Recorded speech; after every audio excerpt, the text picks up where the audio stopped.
Good evening, everyone. I want to call this regular board meeting of the Richland 1 School Board of Commissioners to order. It is June 10th, 2025 at 6:01 p.m. We are located at the Stevenson Administration Building, 1616 Richland Street, Columbia, South Carolina.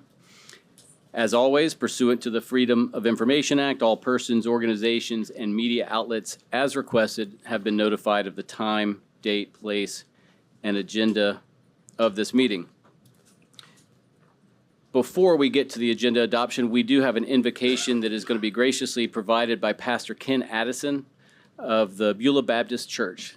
Thank you, Pastor. Thank you. On behalf of Cameron DeBrew, our lead pastor, and all of our church, it's a privilege to be here. Thank you. Let's pray.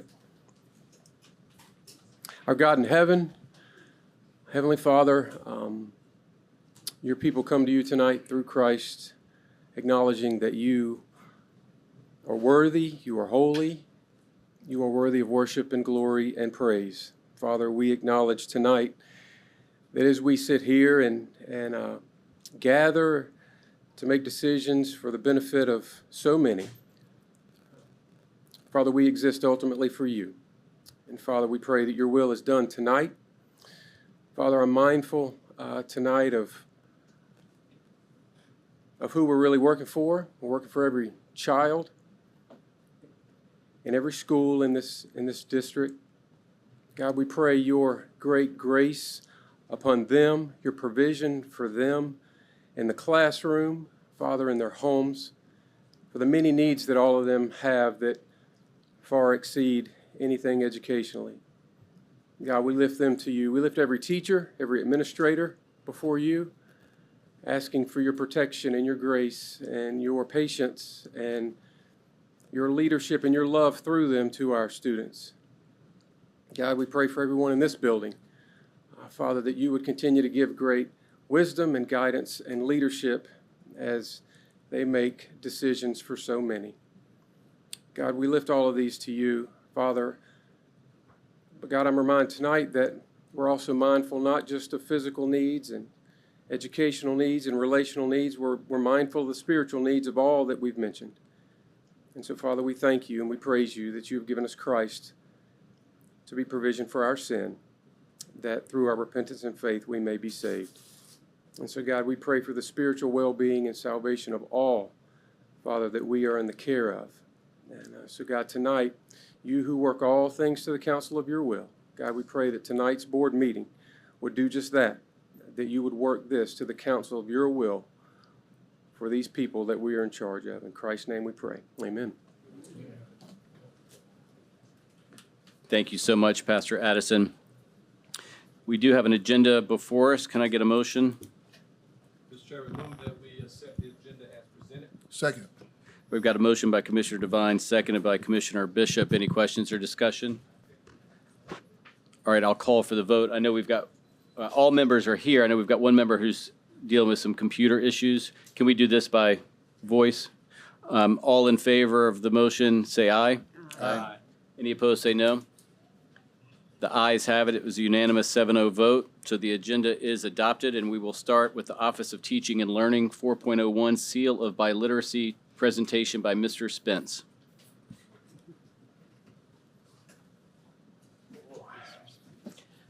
Good evening, Board Chair, Commissioners, Dr. Witherspoon. Part of my role as the Executive Director of Secondary Education is to collaborate and support with a fine gentleman who is the coordinator of international education here in our district. Essentially, that encompasses multilingual learner programs, world languages, and dual language immersion. That coordinator's name is Mr. Paul Spence, and Mr. Spence is with us tonight to talk a little bit about the Seal of Biliteracy and our district's performance on this year's evaluation. Thank you. Thanks, Dr. Hassinger.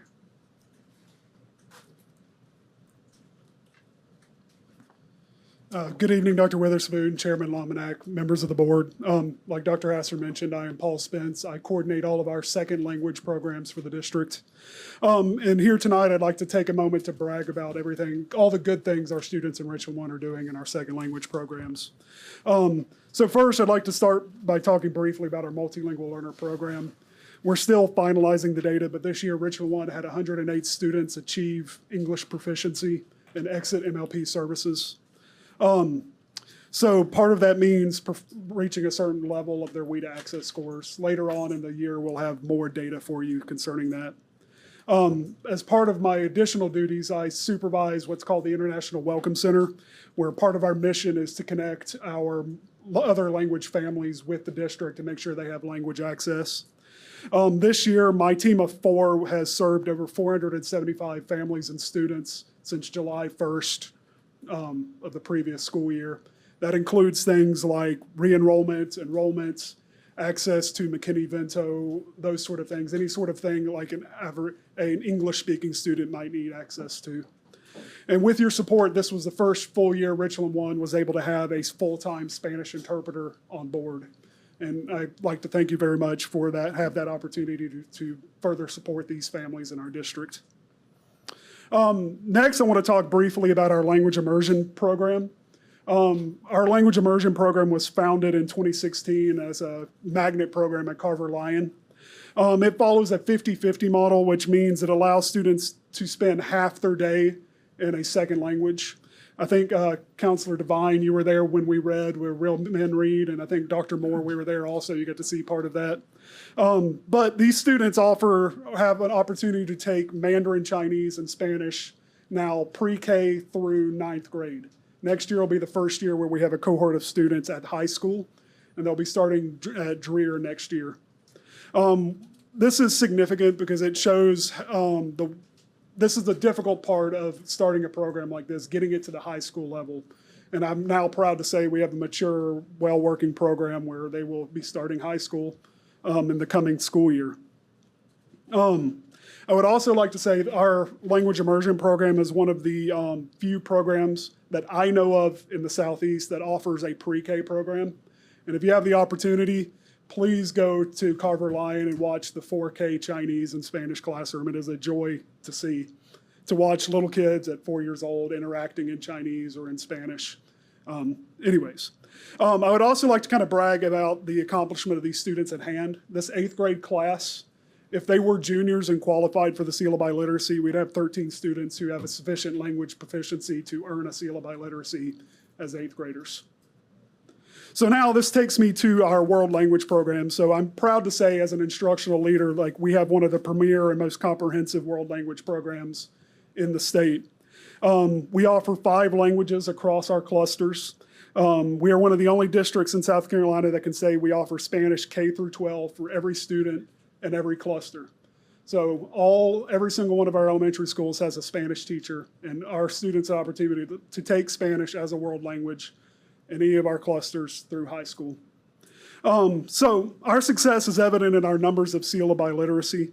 So the South Carolina Seal of Biliteracy is a credential that recognizes a student's literacy and fluency in English and in another world language. The seal allows students to earn college credit at 6 institutions in the state, and it also provides a verifiable proficiency level for them to take into the workforce. So it acts as a credential in that sense. The Seal of Biliteracy has 3 different levels of achievement that are reflective of the student's proficiency. The lowest level, bronze, and then silver, and then gold. So tonight I'm proud to announce that this year Richland 1 students have earned 123 seals of biliteracy in 8 different world languages. This is a 35% increase from last year. We have 14 students earn the highest level, gold. 54 students earned silver, and 55 students earned bronze. We had 9 students earn a seal of biliteracy in multiple languages, meaning they demonstrated proficiency not only in English, but one or more other world languages. And the most impressive, as a person myself who has proficiency in 4 languages, was a senior at Dreer High School. Her name is Abigail Boyas. She earned in 2 years 5 different seals of biliteracy in 4 languages. So truly incredible. And the most incredible part to me is she's completely self-taught in Portuguese and was able to demonstrate at the highest proficiency level of gold by earning a seal of biliteracy. And then Chairman Lominac, she took Latin this year just on a whim and earned a seal of biliteracy, a silver seal of biliteracy in Latin. So truly incredible achievement on her part, and my kudos to her and to the teachers at Dreher. Next, I want to give a little bit of a breakdown of how the schools performed. So AC Flora by far earned the most. They had 75 students earn a seal of biliteracy. Dreher earned 38 seals of biliteracy. W.J. Keenan had 3. Eau Claire, Columbia, and C.A. Johnson had 2. And I'm especially proud of the accomplishment of C.A. Johnson. C.A. Johnson, this is the first year in the history of Richland 1 where we had students earn a seal of biliteracy at C.A. Johnson High School. And then lastly, Lower Richland had 1 student earn a seal of biliteracy. In closing, again, I'd like to thank you very much for your continued support and investment in our language programs. Because of your support, we have opportunities and achievements that are not be able to seen by majority of districts in the state. And again, thank you very much, and I appreciate the time to come present. I yield any further time to questions that the board may have. Thank you, Mr. Spence. Before I turn it over to the board for any questions, Dr. Witherspoon, do you have any comments you want to make? Certainly appreciate Mr. Spence and the team. We've grown that program over the years, and same with language immersion, so we appreciate your efforts and what goes on in the schools, and certainly the work on behalf of our students. But as he has indicated, we've grown this program certainly from a statewide perspective and in the Southeast as well. I'm just proud of the work that our students and our staff has been doing in this regard. Thanks, Dr. Witherspoon. Any other comments or questions from folks? I yield to Commissioner Clapper. Commissioner Clapper. I just have one question. Thank you for that report. Definitely, you know, it's not hard to see, you know, the work that you all have been putting in and, you know, how it benefits our students in our district. But I do have a question. You mentioned that Dreher will be the first high school to, you know, for the language emerging program to be instituted at. But I assume that our goal is to move on to others as well. At this point, it's Dreher. This is the reason Dreher was chosen. It's the only school that already offered Chinese, and that's the big difference.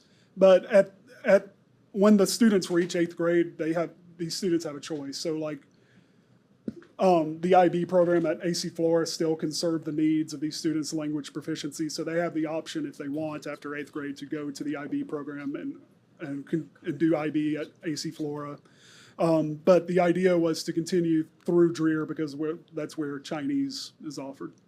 We hope to expand, but we need to have more investment in the lower end of the program, expand the offerings at other elementary schools so that we have more students. Correct. That's why I was just wanting to know the roadmap to getting us getting this program into more high schools. So thank you for that answer. Yeah, you're welcome. Commissioner Bishop. Thank you, Chairman. Some years ago, I do recall us investing in the language immersion in the corridor or cluster of C.A. Johnson. And it's good to see the benefit of it, the first and not the last student to grow into efficiency with the biliteracy seal at C.A. Johnson. I do understand that there are some achievement gaps there because of how many students at AC Flora and Dreher is getting that versus maybe at C.A. Johnson, Hard Keenan, Lower Richland. What are some of the strategies we're going to need to encounter or engage to close that gap with the numbers? The biggest thing we need to work on is become more data-driven in our practices.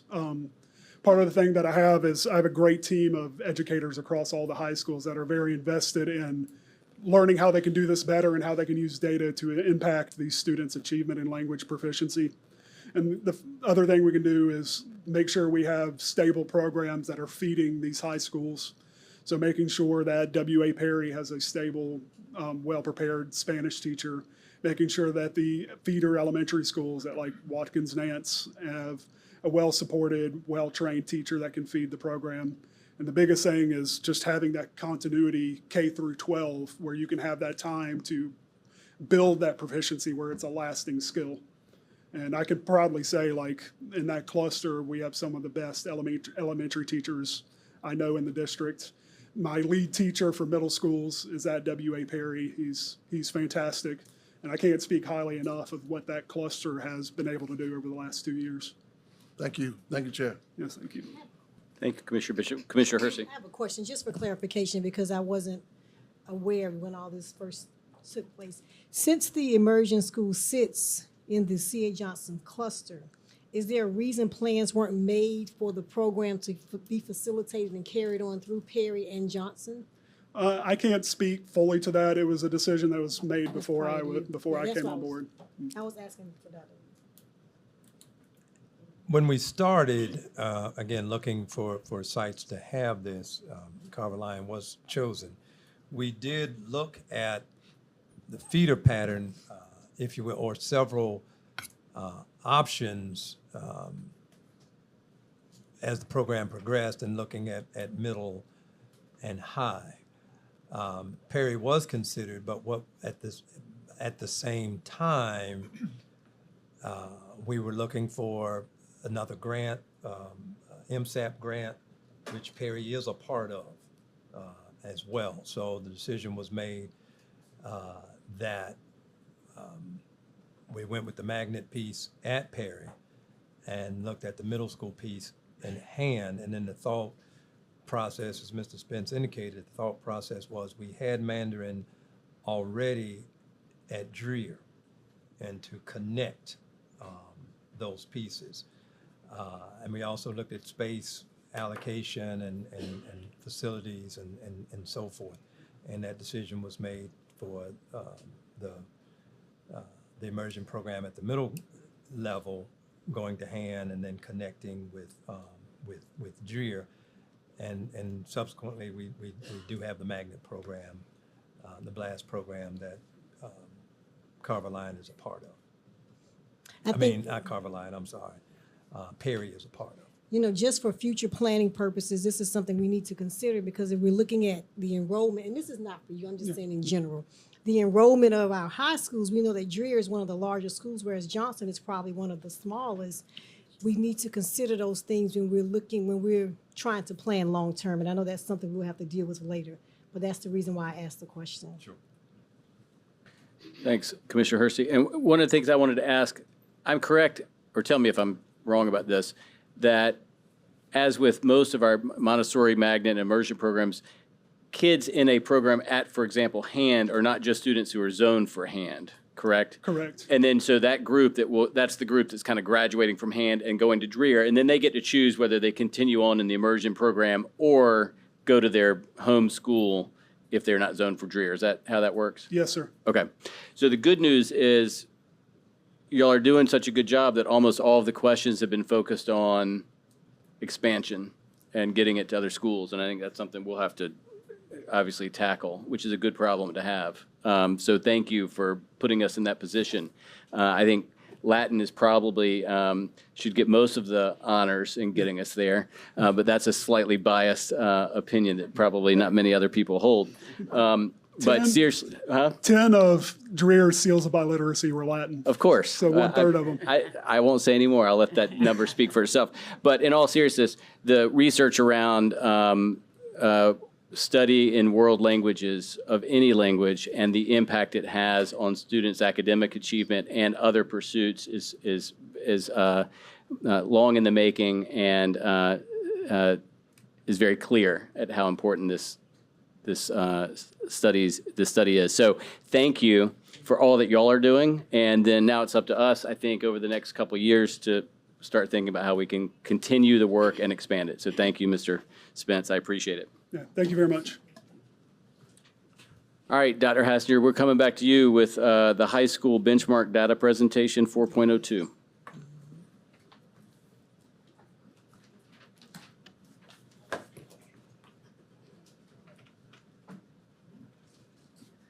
Just as a side note, Dr. Witherspoon, if you don't mind, just in support of Mr. Spence, one of the fabulous things he's done with his immense expertise is really help us link elementary to middle to high, not just in Carverline, Hand, Dreher, but across the board, and really giving us some clear ideas of how we can strengthen our programs at all three levels. So I just want to give him a shout out for that. Again, thank you, Dr. Witherspoon, Chairman Lominack, and board members for the opportunity once again for us to share academic data. Tonight, we'll be sharing data that highlights the work being done in our high schools. As you will see, we are excited about the growth and what our data is showing, and we want to thank you again for the opportunity to share. At this time, I'll turn it over to Ms. Sturdivant and Dr. Hassinger.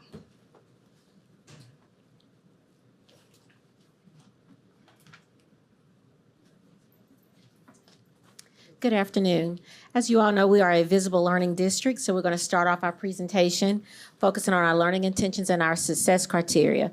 This evening, we're learning about the historical trend data for various major high school data points and what formative and predictive data points are utilized to access student mastery of the standards, measure student growth, and predict student proficiency. Success criteria 1, we are able to identify several major data points significant to the high school report card and one of the primary formative and predictive data points among our high schools: district common and formative assessments and master review predictive assessments for EOC exams. Success criteria 2, we will be able to acknowledge our historical trend data and ascertain how MVPA data as well as DCFAs are leveraged by instructional staff to identify students' needs and support individual student success.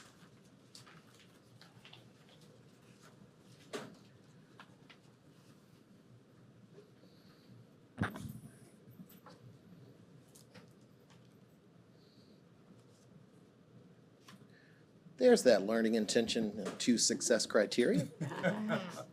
All right, so we're going to start today with some historical data, some 4-year trend. It's really a 3-year trend with the inclusion of a goal.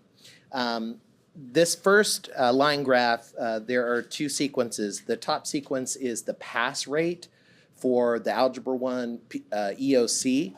Pass rate is if a the pass rate is if a student gets an A, B, C, or D. The South Carolina report card also reports a proficiency rate, which is only students who get an A, B, or C. So the red line, the bottom line, represents our trend data for proficiency. So as you can see in 2022, which is our full recovery year after COVID, and we began retracking data in 2022, we're at 50.9%. Last year, we were at 59.5, which is a good solid 9% over 2-year increase. The goal for this year, based on our strategic plan, we're actually a year ahead on our goals because we set those goals based on all student data. And when the report cards came out, our scores were a little bit higher. But our goal this year is 64% in pass and 39.5% in proficiency. We are extremely confident that we will exceed that goal considerably this year. So we feel really good about our Algebra 1 data this year due to both anecdotal and statistical indicators, which we'll discuss a little bit in just a moment. Next slide, same sequence, but for biology. As you can see, our pass rate in 2022 was sitting at 36.5. That increased about 11.5% over 2 years. Again, very solid, very pleased with that performance. And our goal for pass rate this year is 51.9. When we look at proficiency, we moved from 26 to 32.4 over 2 years, and our goal this year is 36.4. Unfortunately, I do lack some confidence that we will meet these goals this year, and that's primarily due to some anecdotal information. There are some staffing concerns, not in terms of vacancy, but some long-term leaves of absence and mid-year retirement, some challenging things. In addition to that, we have some varying data that is not as strong as an indicator that will be up. Next up is English 2. As I told you about a year ago, we have a new test this year, and so we thought that we potentially might be down. Anytime there's a new test, standards and norms can be a real challenge. So as you see here, in 2022, we were at 75%. That moved 7.7% over 2 years. Again, I love talking about our high school data because it's good. in terms of the increases. We're getting better every year. In terms of the proficiency rate, 2 years ago, we were essentially at 51.3, and we've increased that by about 9% to 60.2. Now, our goals this year for English 2 are at 82.7 and 60.2. I can say that I'm extremely confident that we will exceed those goals. And we are probably going to have to go back to the strategic plan and bump our goals up this time around. Next up is U.S. history, everybody's favorite. 2 years ago, we were at 47.7 and 25.4. The exam changed quite a bit. That exam moved from a knowledge exam to a process and thinking exam. And we saw a little dip, but we bounced back a bit. This year, our goals were set at 46.9 pass rate and 31.2 proficiency rate. Once again, I am very confident we will exceed those goals. So on the next slide, we'll look at some of the predictive data that makes me feel confident. And I'll talk about what we think in teaching and learning about the efficacy of these predictions. In the academic achievement section of the school report card, there are two primary forces at play, Algebra 1 and English 2. So in that first set of 4 columns, you see orange, which is our 24 EOC actual. That's what we got in 2024, pass rate. And then you see our MVPA, Master Review Predictive Assessment, projection for pass rate, which is they're projecting 75%. The green column is what we actually got in Algebra in 24 for our proficiency rate, students who got A through C. And the projection is at 48% for that. Again, based on anecdotal information, quick review of preliminary scores, things like that, we are very confident about that proficiency rate. As a matter of fact, I feel like we're going to exceed that proficiency rate. I'm a little skeptical that that pass rate might be a little bit too high based on what I've seen. But we are going to be up, and that's exciting. So the next set of 4 columns are that same sequence for English 2. In the orange, you see where we were at actually. 82.7% of our students in English 2 passed their exam in 24. According to the MVPAs this year, we should be around 88% pass rate. We were surprised about that predictive data because we were a little worried about the new standards. This is our first year. Now, we started working on these standards 1.5 years in advance, so our teachers were already quite comfortable with them. But it's certainly nice to see some positive data. The next 2 columns are the proficiency. In 24, our proficiency was at 60.2%, and the projection for this year is 67%. Good news. I feel good about those projections. I think that we will meet or exceed that proficiency projection. The next chart to the right, preparing for success, there are 2 driving forces here. Biology 1 and U.S. history. So you see that same sequence of information and numbers for biology and then for U.S. history. Again, pass actual, 25 prediction, and then proficiency actual and proficiency prediction.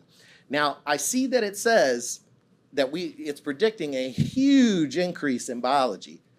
I do not believe it. Based on what I see, and based on what my consultants are interacting with in the buildings, we just don't feel very confident that those predictions are accurate, whereas we feel very confident about the others. And then finally, U.S. history, same sequence, actual pass, predicted pass this year, actual proficiency and predicted proficiency. We feel very good about these numbers, and I'm feeling very confident that we will meet or exceed that proficiency rate. So I wanted to touch on grad rate. I know you guys asked specifically for MVPAs, but I thought we'd look at trend data for that. As you can see, we had a banner year in 2022, that 86%. We dipped to 81.8. Remember, grad rate is tremendously challenging because there's a lot of factors that sometimes we can't control. For example, missing students, students that disenrolled and we never got a records request, all kinds of things. I won't get into that. But through the hard work of the ED of schools over high school and the grad rate team, I feel folks in student services, folks in teaching and learning. There was an increase the following year. And this year, our goal is to get back to 86%. Now, we are still working through the graduation rate process. We have our estimates, and I'm going to show you some estimates in a moment from our principals. But Dr. Miner has begun meetings with all of our principals going student by student. It's pretty tedious, but we're making sure that we have the right numerators, the right denominators. We have the right information, if we can find anyone who's missing. And I can tell you that I ended my day happily on Monday. We reviewed 2 schools, Columbia and C.A. Johnson, and we ended up at the end of those meetings higher than they thought they would be. So I hope that trend continues as we continue to meet. But that's our goal. We hope to meet it, and you'll know soon if we do. All right, next up, college and career readiness. Now, here you have 4 tracks. The top track is if a student is counted into the college or career ready category.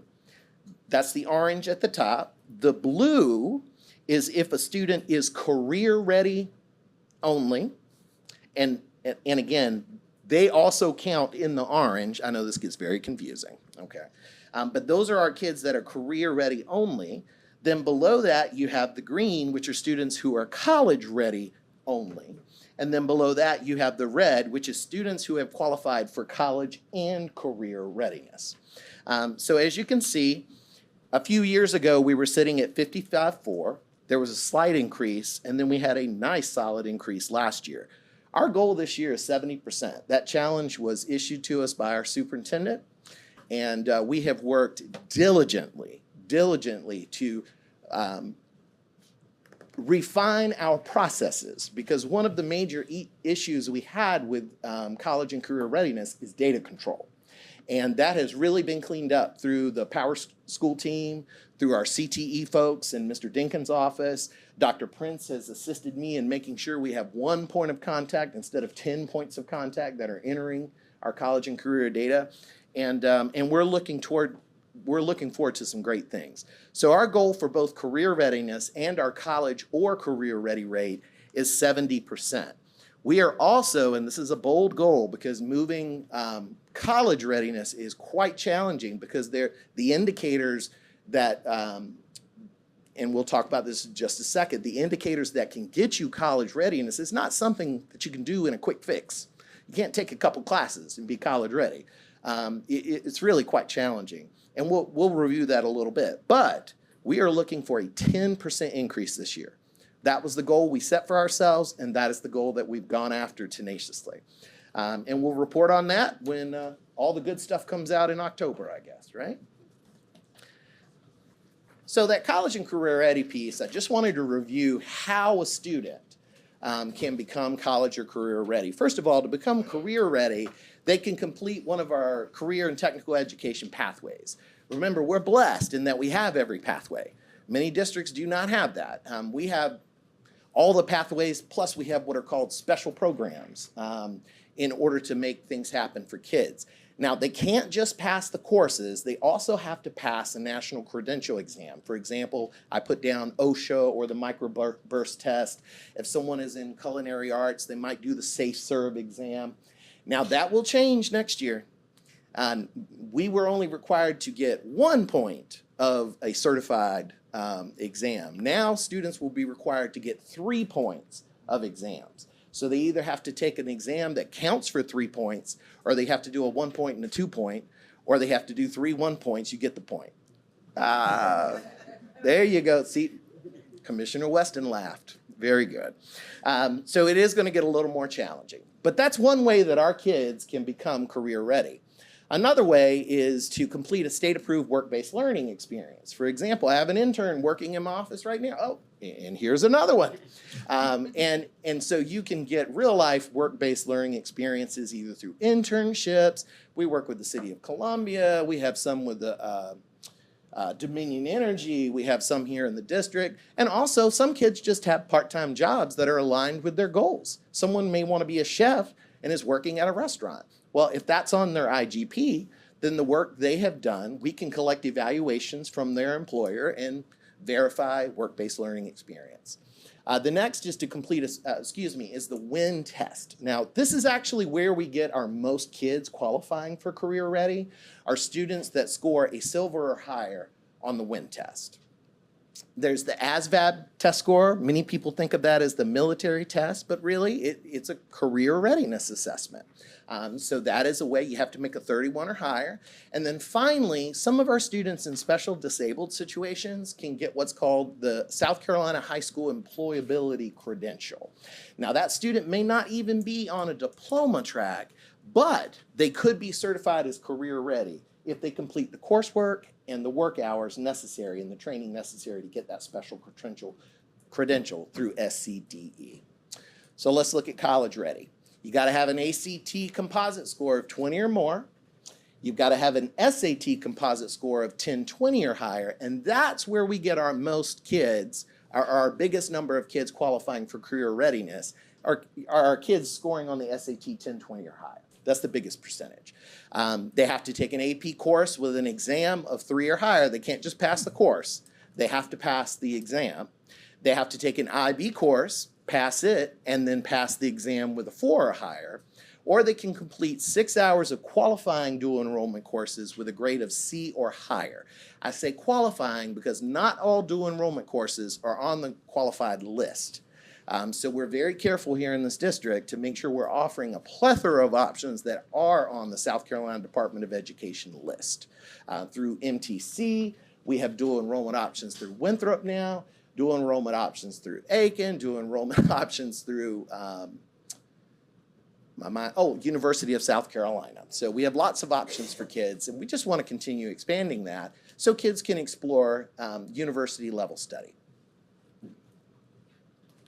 Okay, what are our principals predicting for graduation and college and career readiness rates? One of my favorite meetings, believe it or not, are Dr. Prince's grad rate meeting, district grad rate meetings. I enjoy them because we have a whole bunch of people together for a singular purpose, to make sure kids are successful and get across the stage. The discussions are outstanding, the sharing is outstanding, and during those meetings, we ask our principals to use the data they have in their building along with their team to project a CCR rate based on what students are studying and what they've accomplished up till now, and also a graduation rate. So I won't read through all these, and of course I used letters instead of schools. We don't want, we want to make sure we keep everything anonymous. But I can tell you that at the beginning of this chart on the left, you have the R1 actual of 82.6 and our goal of 86%. Then you can see graduation rate projections ranging from 72.9 to 98.4. And I happen to know that 72.9 went up yesterday, but anywho, we're getting good. The news gets better daily this time of year. Well, it can get better or worse, but right now it's getting better. So you can see those various projections, and I did throw in the Richland 1 Middle College as well into that. On the right side, you see our estimates from early May for college and career readiness, and you can see that we were at 59.4% last year, and again, I said college or career readiness, right? That's the rate, the top rate evaluated by the state, and the state wants to see us at 75% or more. That's their goal long-term for the entire state, or that's their short-term goal right now. We want to be at 70% next year, and I really think we can get close to that, if not exceed it. I'm prayerful. Now, you see these estimates ranging from 42% to 92.1%. The good news is I think most of these estimates are going to be a little low. And I'm thrilled that based on some preliminary numbers that we've seen, we're excited. We're excited. We never know until the State Department puts it out. But we feel really good that our principals have a really good grip on this. When they've provided us projections that we then go into the data independently and come up with very similar data. That's exciting, and it means that our principals are truly, truly instructional leaders, and they understand how to manipulate that data and what it means within the context of student success. All right, well, I'm going to turn things back over to Ms. Sturdivant to close this out and also to assist with some questions. All right, so how do we do? our success criteria. We were able to identify several major data points significant to the high school report card and one of the primary formative and predictive data points among our high schools. District Common Formative Assessments and Mastery Predictive Assessments for EOC exams. We were able to acknowledge the historical data trend and ascertain the MVPA data as well as DCFAs are leveraged by instructional staff to identify student needs and support individual student success.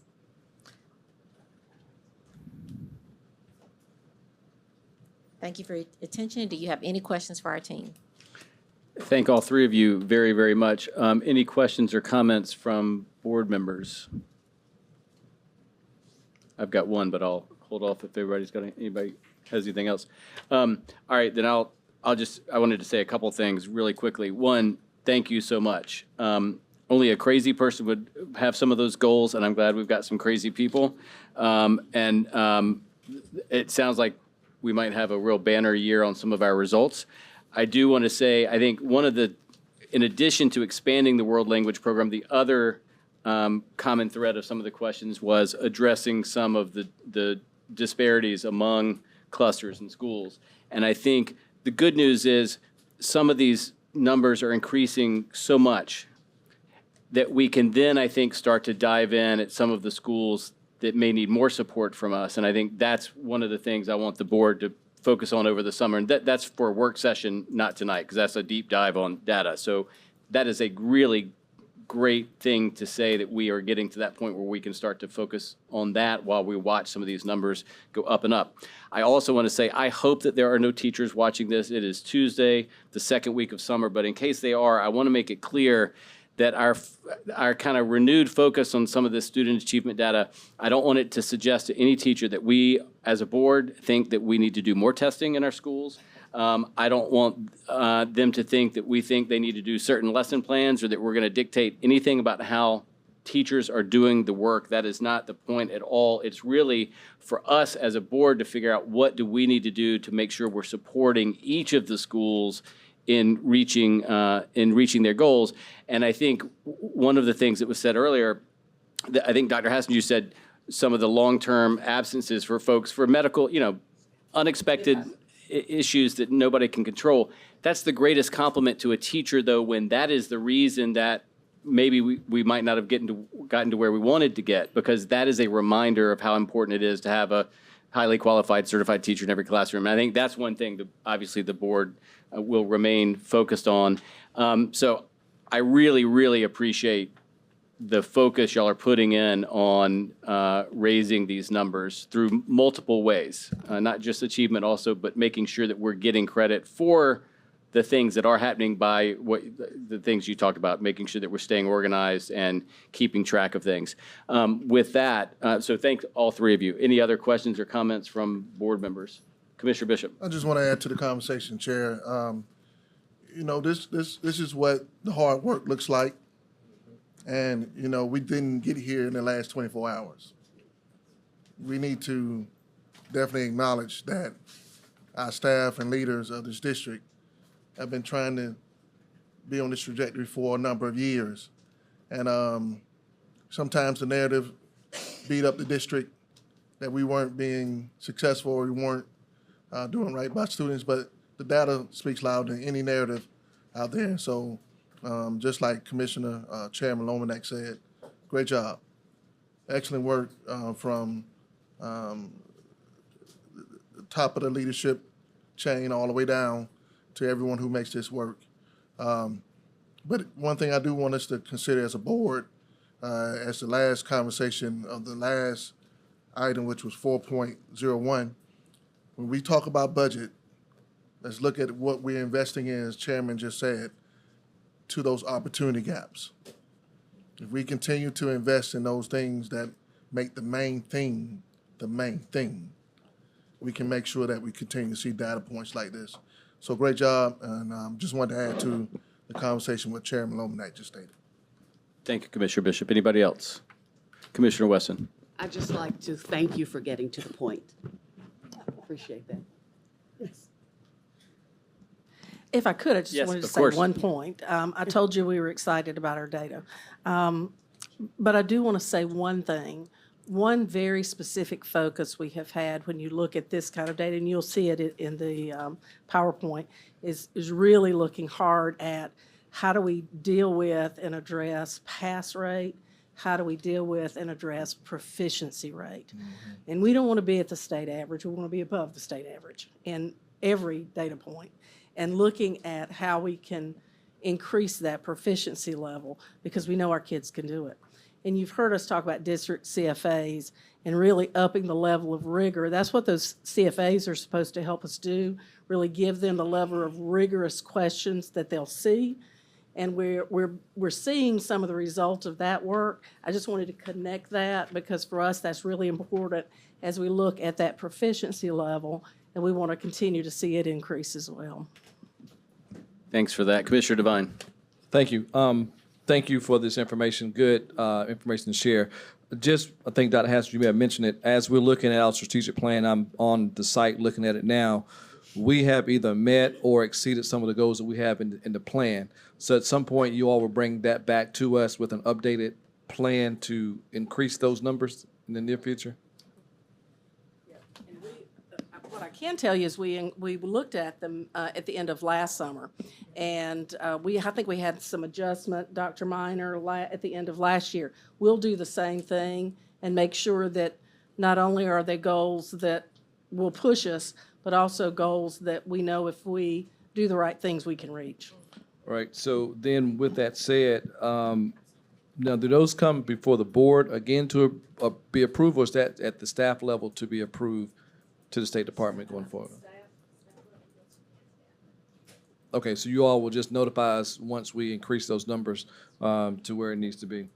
Okay, I just want to make sure that we all on the same accord, because again, looking at what we said back in 2023, 2024, for the 2024-2029 strategic plan, we're going to exceed what we've done. And so, again, kudos to you and to the staff and from leadership from the top to the classroom, you know, from what we see, and we appreciate the hard work that the team has put in, and I congratulate and say thanks again to Chairman Lominack for what he said earlier too. We want to make sure that we get to those schools that may have a larger gap than some other schools, and so we want to make sure that as we continue to push the growth from those schools that had a smaller growth, that we get to those schools that have that greater growth that we can get to. So thank y'all. Appreciate it. Thank you, Mr. Chairman. Thanks, Commissioner Devine.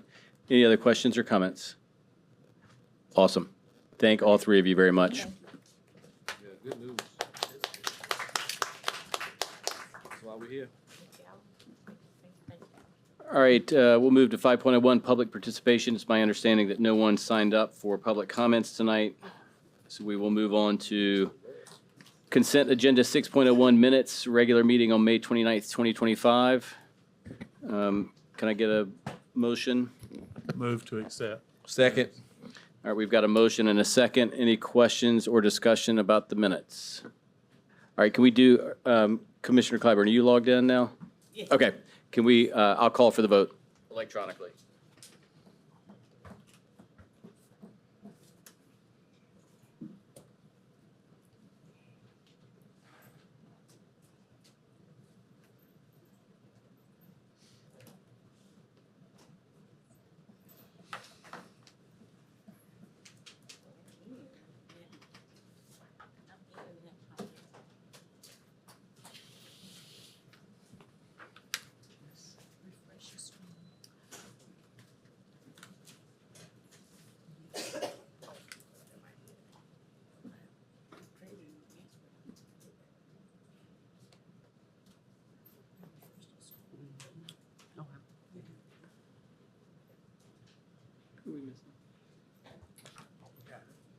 Oh, there we go. All right, that motion passes unanimously with 7 ayes. We'll move on to Office of Finance 7.01. This is an information item, contracts of $50,000 up to $249,000, $999.99, presented by Mrs. Beaver.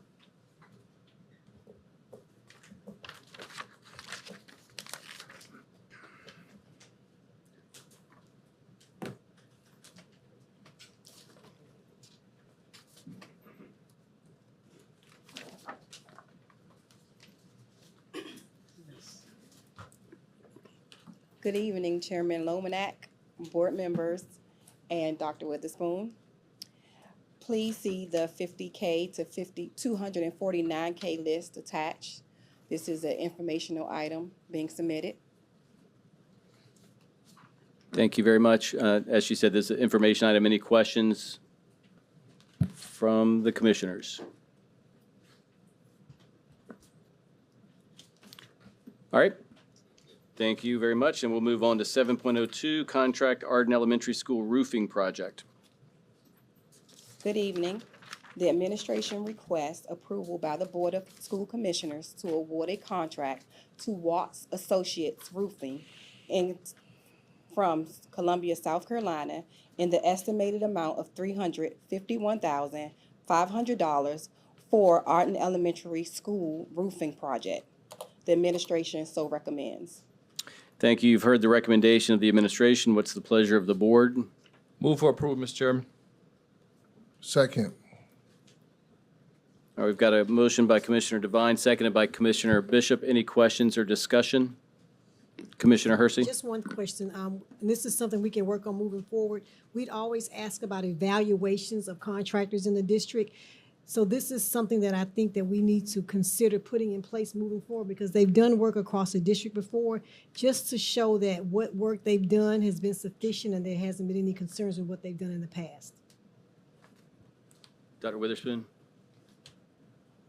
That is embedded in the procurement process. If there was a vendor, that question is asked, that if it comes up to a vendor that is already doing work, that falls under the responsible piece in there. Because if it was indeed a vendor that is not doing what they need to do on a prior project, we wouldn't be bringing that forward on another contract.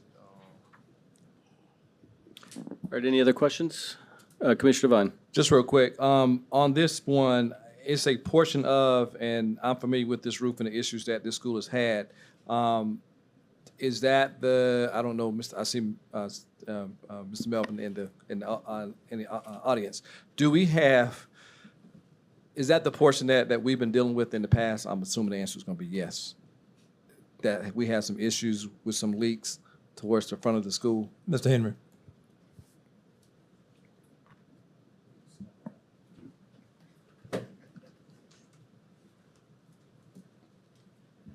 Good evening. Be glad to answer that question. Yes, sir. As you know, we've had multiple issues, principal's office, conference rooms, et cetera. Right. This is the actual last project for Arden Elementary School. Okay. This is the flat roof that was not done with the prior project. So, So this will complete that particular project, and we should hopefully not have any more leaks in the near future. that's a yes and a yes. Thank you, sir. Thank you, Mr. Chairman. Thank you, Commissioner Bishop. Any other questions? That's divine. I'm sorry. Thank you, Commissioner Devine. But we still brothers. Who did I even say? Thank you, Commissioner Devine. Any other questions? All right, I'll call for the vote.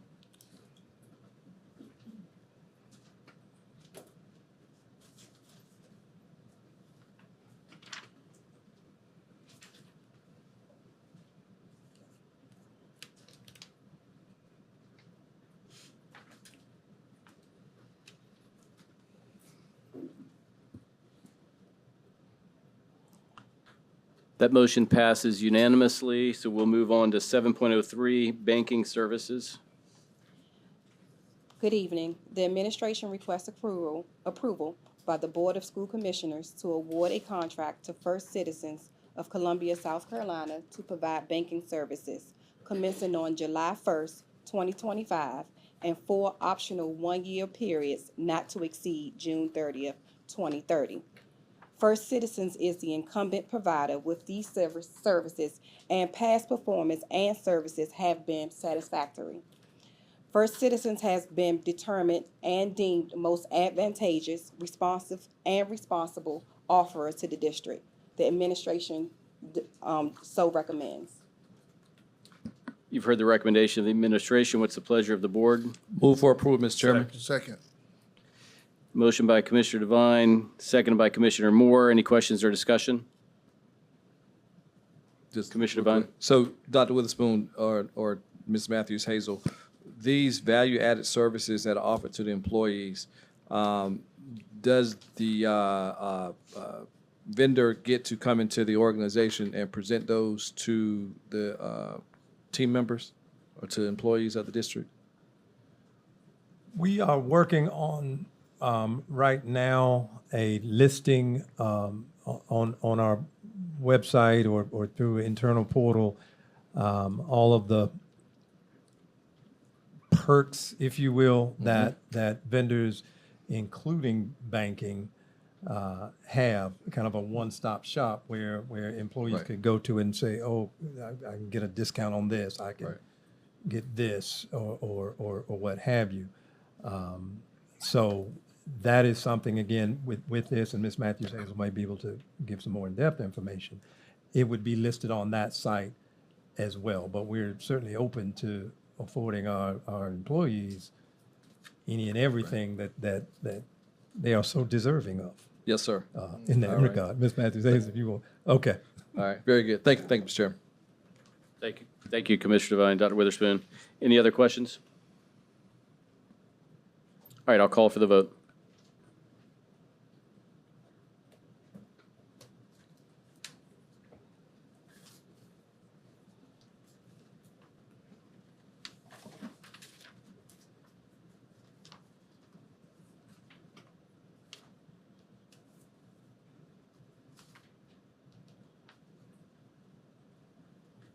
All right, that motion carries with a unanimous vote. We'll move on to 7.04, request for reallocation of fund balance presented by Ms. Bing.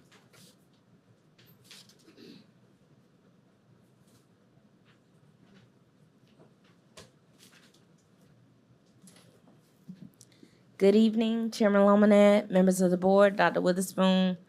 The administration requests approval of a reallocation of a portion of the fiscal year 23-24 general fund unassigned fund balance for department budgets increase of $4.7 million due to an higher than anticipated cost. The departments are listed before you. The administration so recommends. You've heard the recommendation of the administration. What's the pleasure of the board? Move for approval, Mr. Chairman. Second.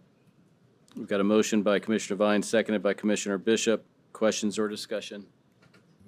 Commissioner Weston.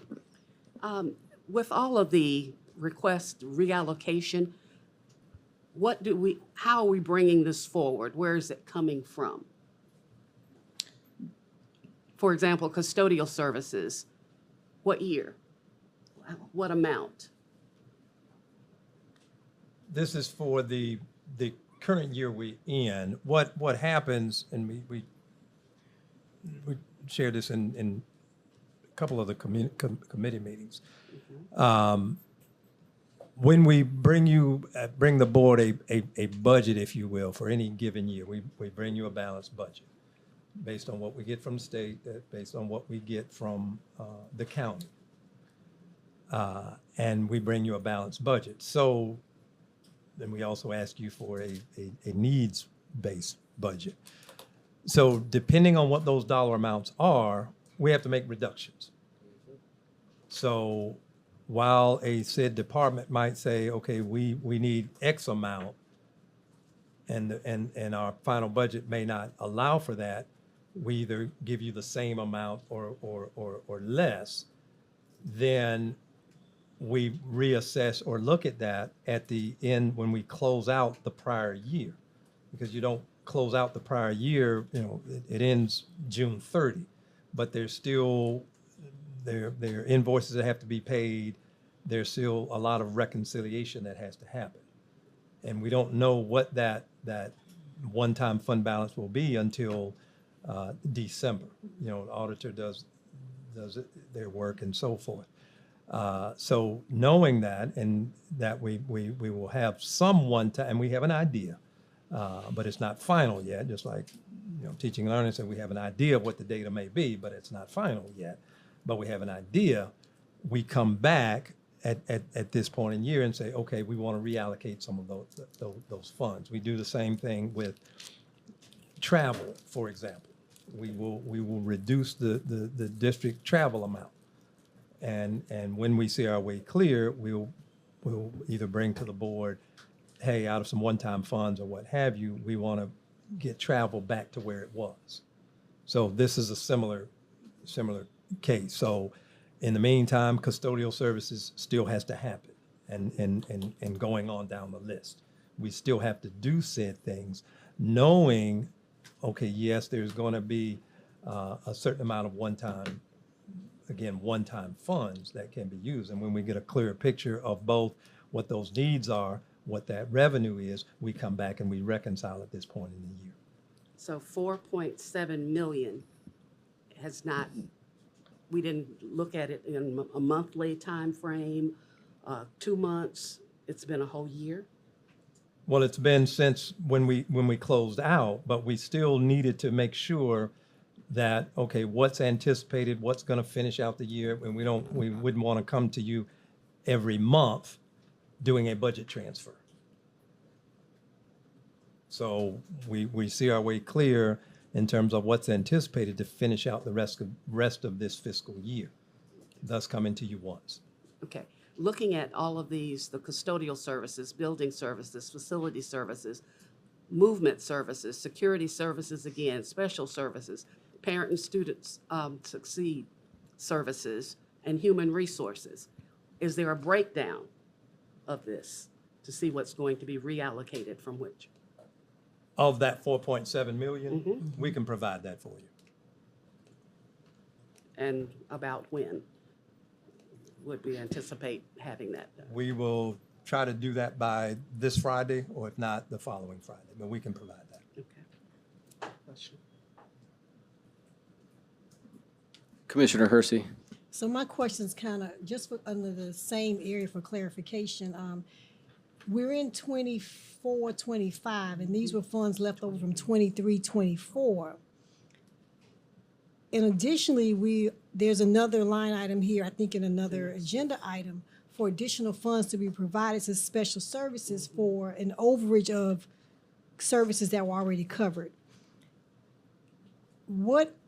Help us understand and how did this what was the amount, because we're asking for additional increases from the county to help us with the budget. But if we're having some of these funds allocated or left over, is there an area that we can reduce some spending in so that we don't have to ask for an increase in our budget? So you don't have to answer it now, but that's just my concern. And if this was closed out in December, here we are mid-year June 2025. Yeah, I'm just trying to understand why it takes so long. And you've explained it to Commissioner Weston. I still don't quite have enough clarity, but those were some of my same concerns. Sure. And I'll start with the county piece. These are one-time funds. So what we were asking the county for, and you don't want to take one-time funds and use them on reoccurring expenditures. So when we do go to the county and ask for additional funds, we can use those for reoccurring items, i.e. salary increases, or those things that you will continue to use and continue to need year in and year out moving forward. But you don't want to balance, you don't want to balance a budget, if you will, with one-time funds, because what are you going to do when the one-time funds run out? Then in most cases, you're in worse shape. So this 4.7 million is going to be allocated to the departments in what manner? Well, that's what Commissioner Weston said. That's, we'll provide a breakdown for you. I've just got a quick question, just to make sure I understand it. The listed departments are where the money will go to, not where it's coming from. That right? is correct. Okay. And so I take it, these are one-time funds. It's not personnel. It's not hiring new people and things like that. Right. It may be some contracted services. Okay. And the like, but no, not on a recurring items. No. Okay. Commissioner Moore. So, and I'm sorry, hopefully we'll be able to have a board workshop with the budget folks sometime soon, so I won't have to keep skinning my ignorance in front of everybody. But so the custodial services, for instance, had higher than anticipated costs during this year. And so this money is going to go, a portion will go to custodial That services is to correct. cover those costs. That's correct. Any other questions? Commissioner Hersey. And so what happens with, where are these funds now? Like what are they, what kind of budget or account are these funds sitting in, or where are they coming from? What's one-time funds that we had in terms of as we finish out the 23-24 school year.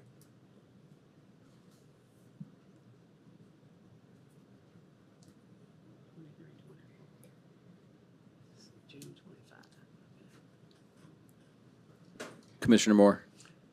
And I guess that's my concern is just, it's very difficult to approve something when I just don't feel like I have enough information to know what's going on with it.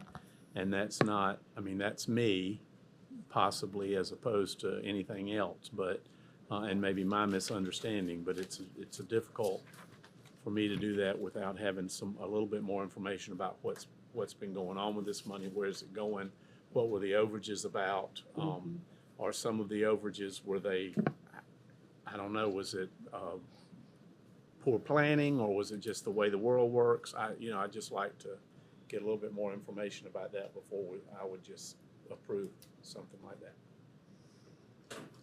Dr. Witherspoon, of course.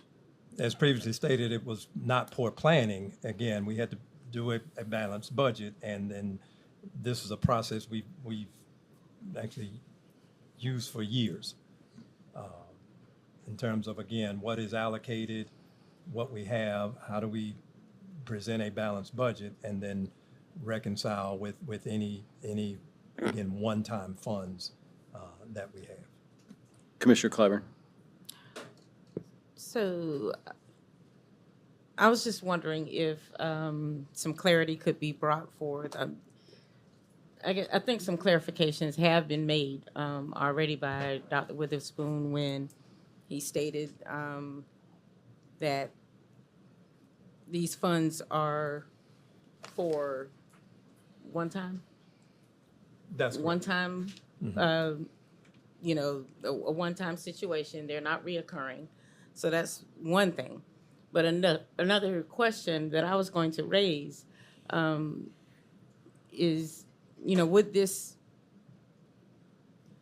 the raise, the higher costs that we did not anticipate, would it have anything to do with the rising costs of everything, materials or labor or anything of that nature? That certainly could be embedded in some of the fees for goods and services.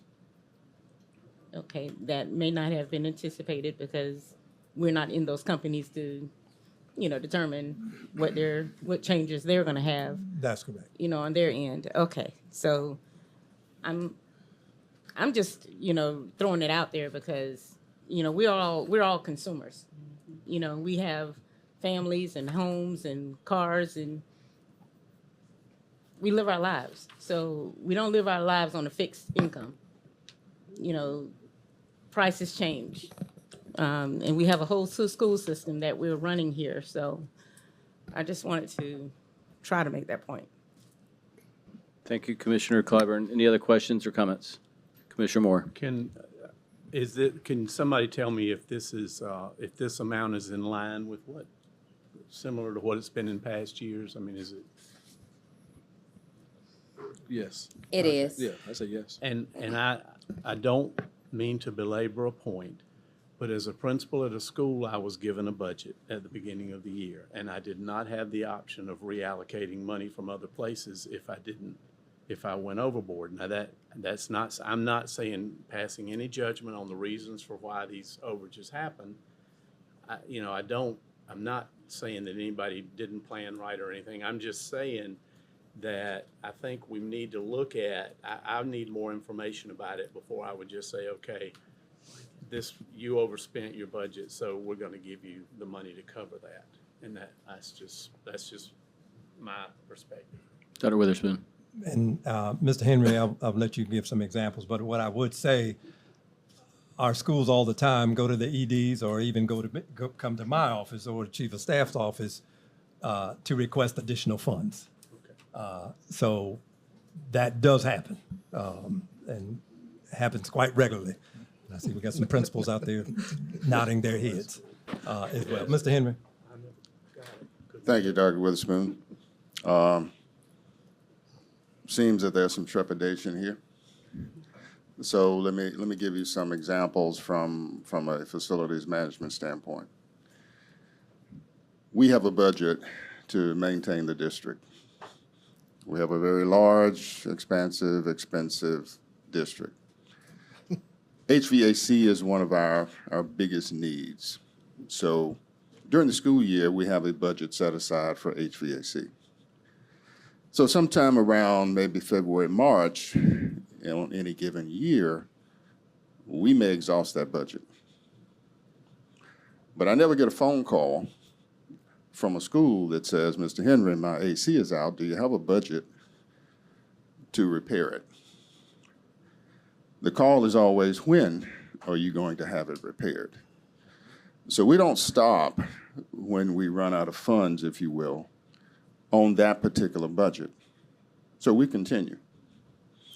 So by the end of the school year, we have overspent the budget for that particular item, knowing that we cannot forecast how much that's going to cost, and with the rising cost of especially HVAC, that turns into quite a bit of money. So what you see here, and that's just one example, what you see here is we don't want to come back in February when I've gone over by 50,000 and come ask you for 50. We don't want to come back in March, April. We want to come back when we have a reasonable expectation of what the overage is going to be to finish out the school year. And that happens in many different crafts. Custodial is listed there, but an example there would be we have a contract to take care of pest control in this district. Well, we have lots of schools with lots of wood, so we might have termite infestation. That's not covered in the contract. So we have to go get a quote, we have to come back and repair it, and we have to do that 2 or 3, 4 different times. Different pests come in that are not covered. So that's an expense that's above and beyond what we have budgeted.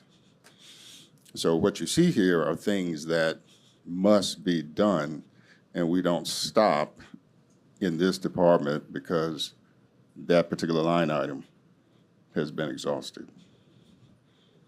So if that makes sense on what we do, and this has been standard since I've been here. So that's how we've done it. If that makes sense. And you know, McKinney-Vento is something that's obviously impossible to predict. Yes. And one of the things that we all know about McKinney-Vento is the higher inflation is, it will impact some of these other departments, also means more families will struggle. And then we have some pretty steep increases, I know, in McKinney-Vento services. So I know that can happen. I do want to say, I think some of the questions that y'all are getting is less about an accusation that anyone has messed up and more about stress about getting the budget done this year, because we know that we may not get all of the money that we submitted. And so I think there's a little bit of just anxiety because that's going to put pressure on all of us. And that is understandable. If anybody isn't stressed about that, then God bless you, because you're sleeping better than me.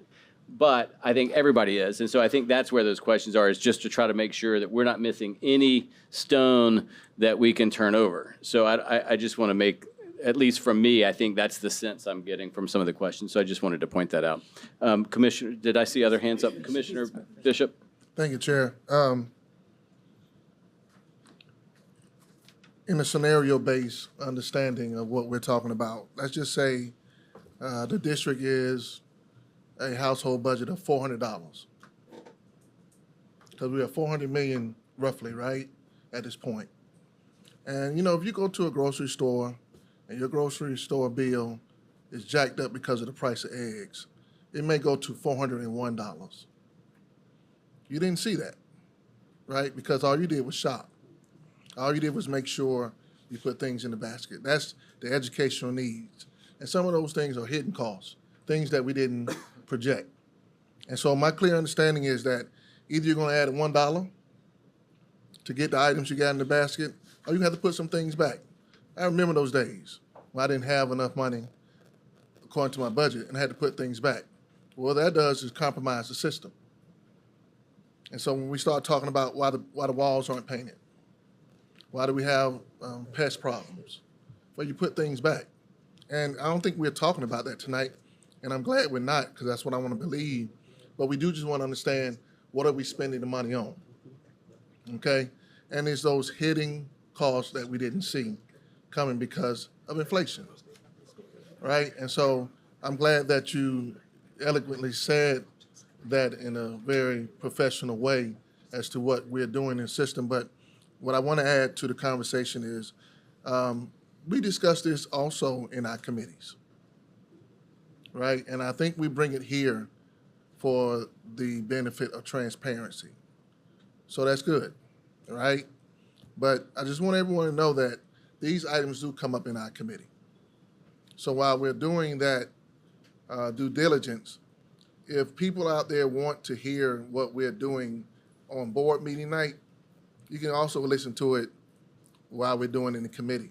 And so these same questions can be brought up for clarity, for understanding, because that's what the committee is supposed to do. And to my other board members, always remember that you can go to those other committees that you're not assigned to if you have those questions. Also, as you have a chairman, and I believe he's going to do this in the near future, he can give us a work session to learn about these things. Now, I'm not calling anyone ignorant to the process, but I think if we begin to really have those work sessions that help us understand procurement, funding balance, all these things that we question, it doesn't make us present ourselves as a board that we don't know. Because I don't want anyone to believe that we don't understand what we're doing.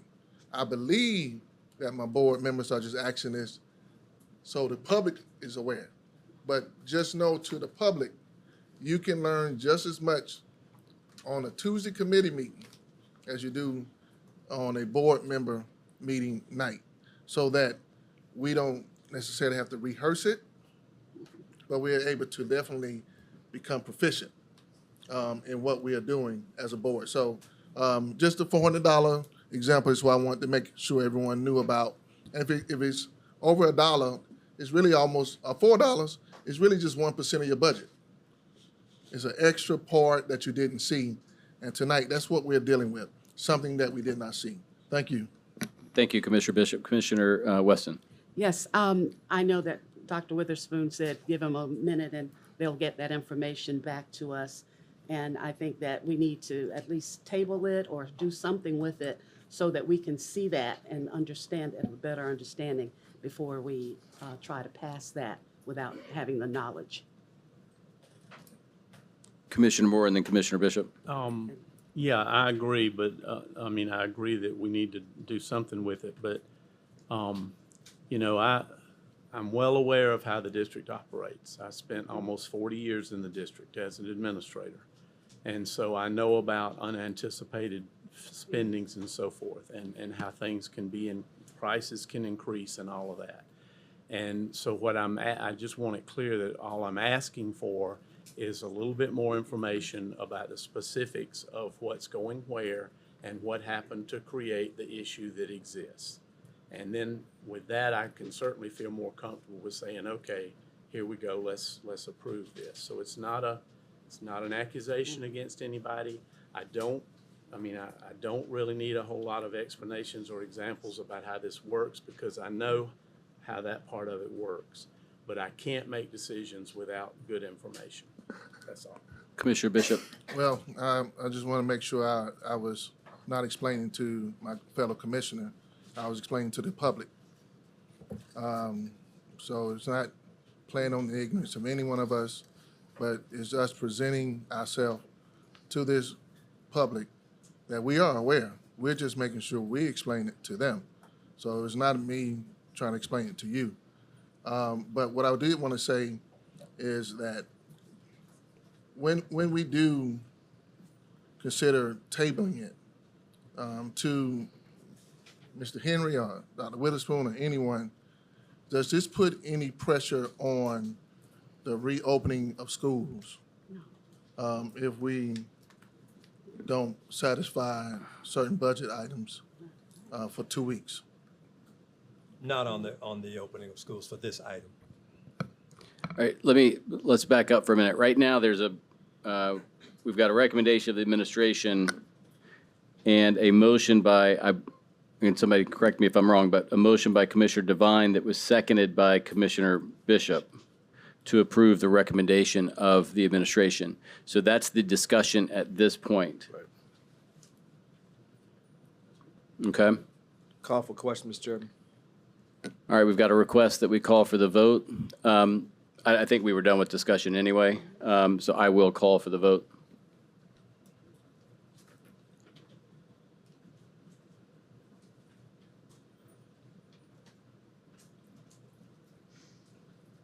Can you clarify the vote, just to make sure? If we vote for this, we are upholding the recommendation of administration? That's right. All right.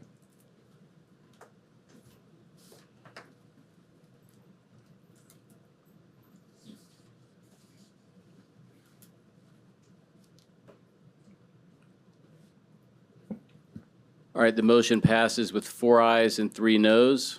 We move on to 7.05, request for reallocation of fund balance vacancies presented by Ms. Bing. Good evening. The administration requests approval of a reallocation of a portion of the fiscal year 24-25 general fund vacancies totaling $787,102 for special services. This adjustment is necessary due to unforeseen increases in contracted services to cover vacancies. The administration so recommends. You've heard the recommendation of the administration. What's the pleasure of the board? Move for approval. Second. We've got a motion by Commissioner Bishop that was seconded by Commissioner Devine. Any questions or discussion? Commissioner Hersey.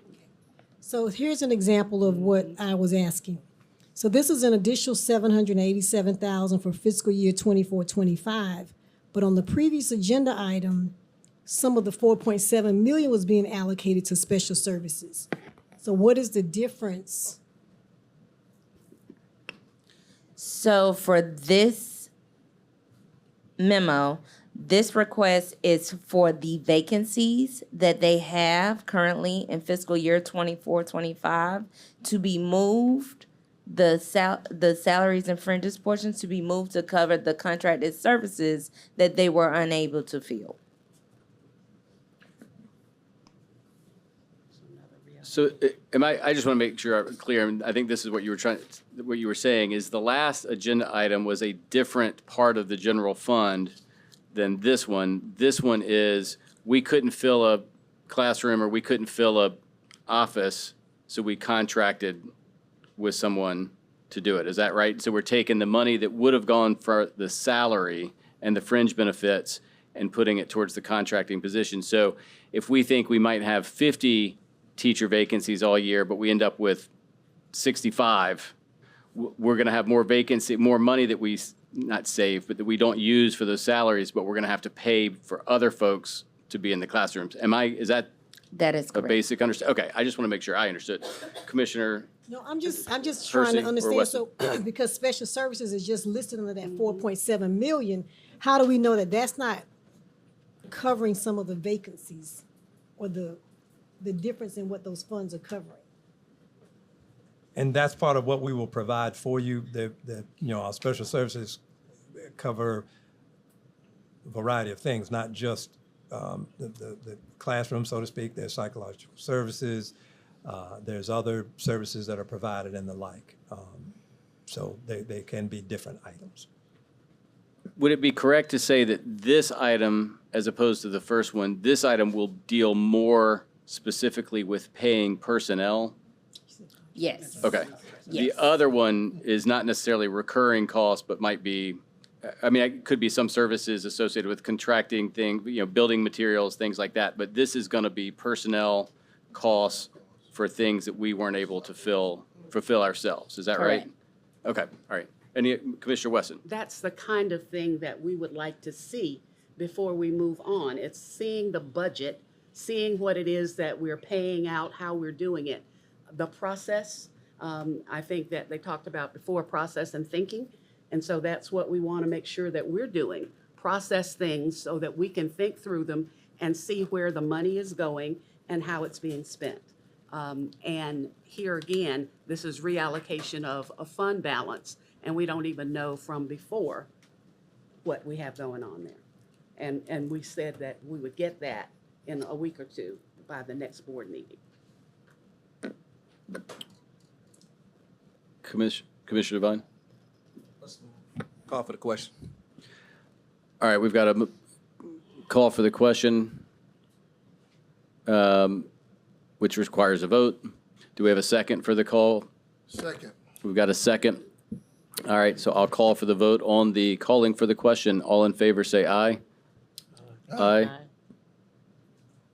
All opposed, say no. All right, so it was unanimous vote for the calling for the vote, and I will now call for the vote on the main motion, which is to approve the reallocation as recommended by the administration.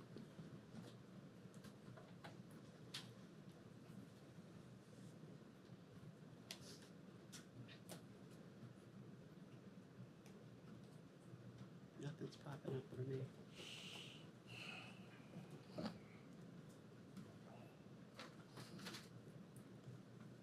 Clarify the vote, Chair. An aye vote will adopt the recommendation of the administration to reallocate the funds. Thank you, sir.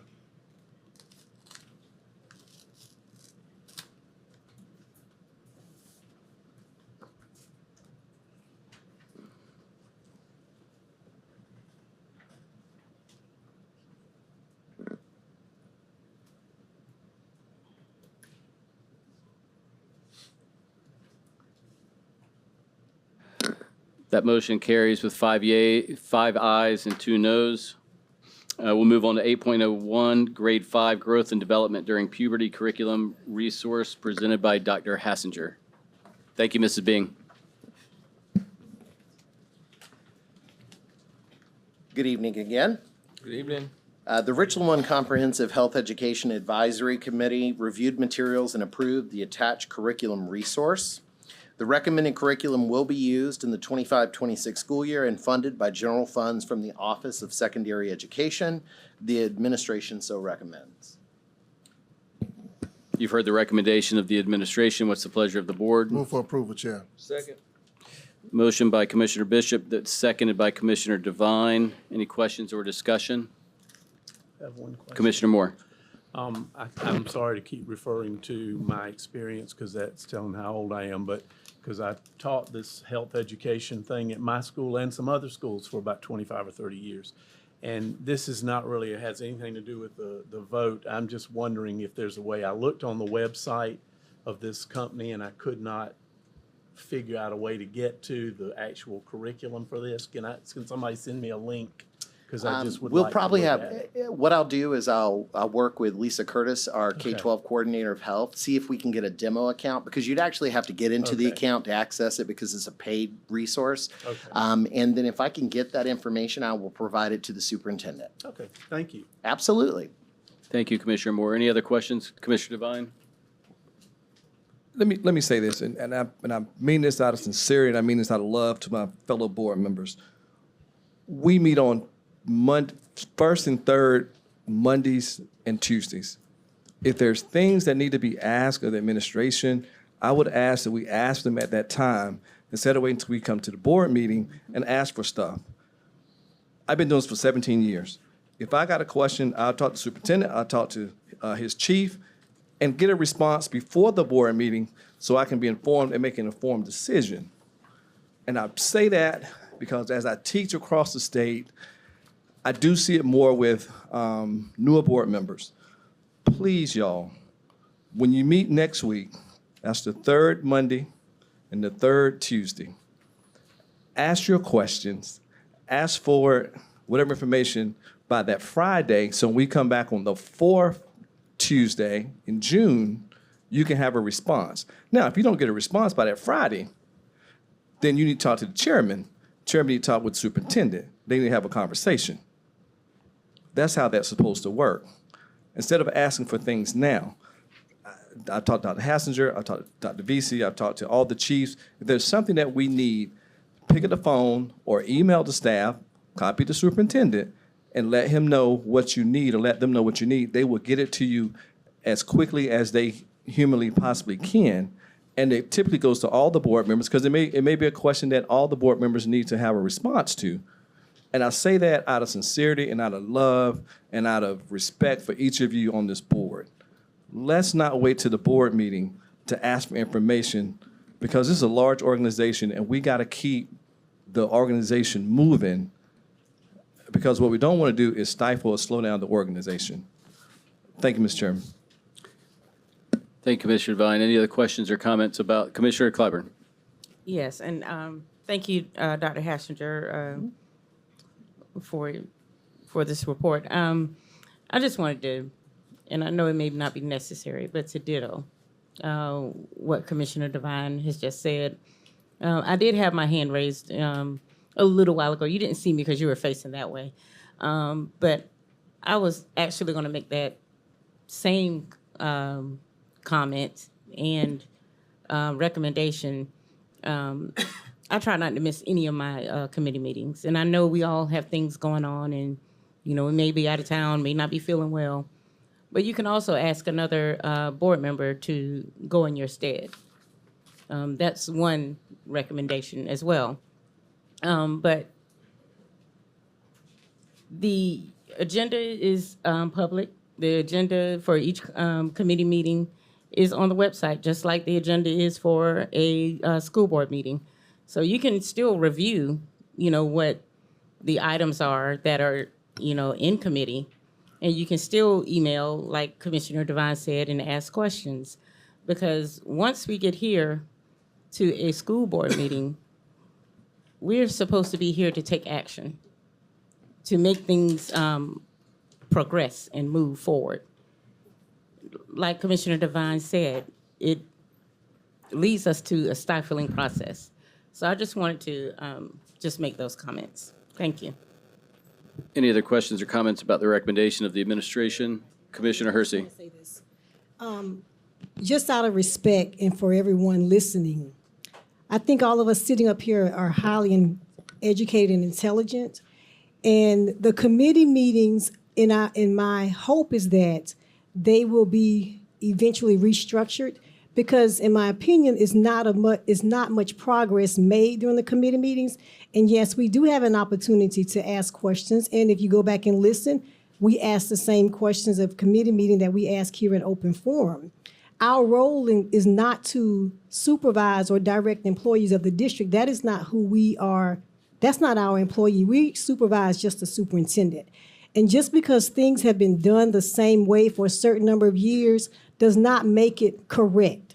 And if you do the same thing all the time, you get the same results. I'm a person who believes in sometimes we do need to make changes. Change is good. You learn from things that you've done to always make improvements. So I'm appalled by the fact that you all will be offended that we're asking questions and clarification for things that are going on in the district when we are up here to represent the community and taxpayer dollars. Thank you, Commissioner Hersey. I'm going to close the loop a little bit. I'll deal with potential restructure of committee meetings, and I'll talk to board members about some of the other issues that are raised. But are there any other comments or questions about the actual recommendation of the administration and about the motion that's before us? I just want to say, Commissioner Bishop. Chairman, great leadership. That right there, I'm gonna make sure you acknowledge for that, because I want to be very clear. Let's take care of the business. We got to be functional, man. And so, thank you. That's all I want to say. All right. Thank you. Without any other questions or comments, I'll call for the vote.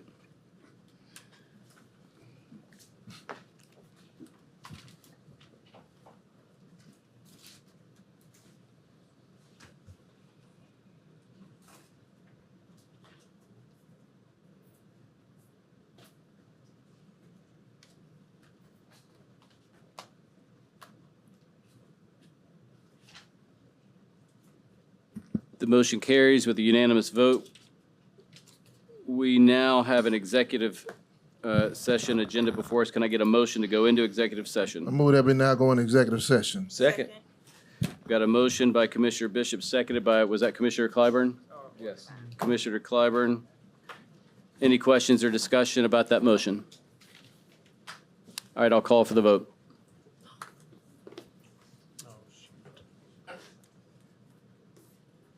Actually, let's do that by voice. I think some computers have been prematurely shut off. All those in favor of the motion say aye. Aye. Any opposed, say no. All right, the ayes have it. It's a unanimous vote to go into executive session. In executive session, we have 5 items. Office of Human Resources, 10.01, administrative appointment.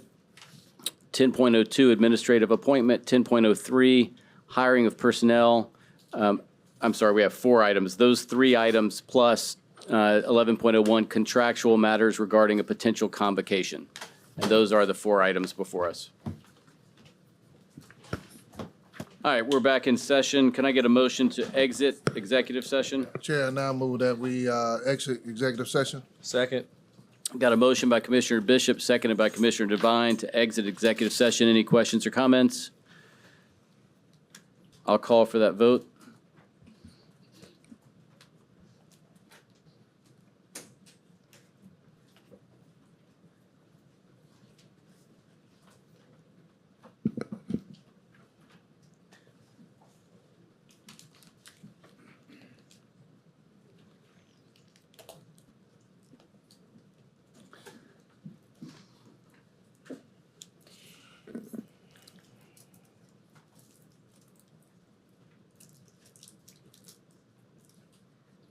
The motion passes unanimously. We are back in public session, and we will move on to Office of Human Resources 12.01, administrative appointment presented by Dr. Kumis.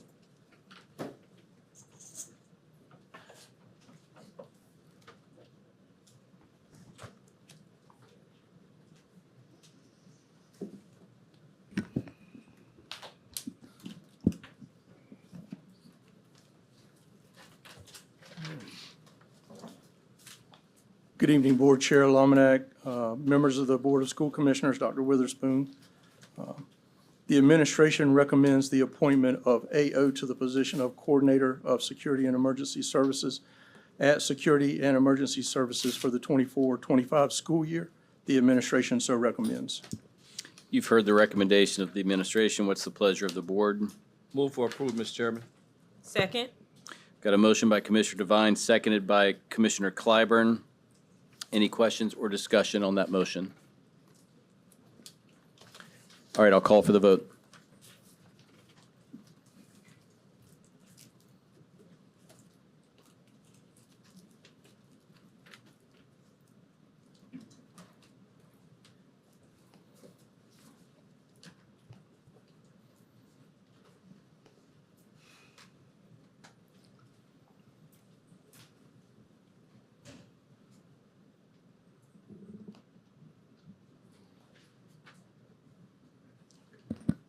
That motion passes unanimously. We'll move on to 12.02, administrative appointment presented by Dr. Kumis. Yes, sir. The administration recommends the appointment of Z.J.T. to the position of an assistant principal at Hayward Gibbs Middle School for the 25-26 school year. The administration so recommends.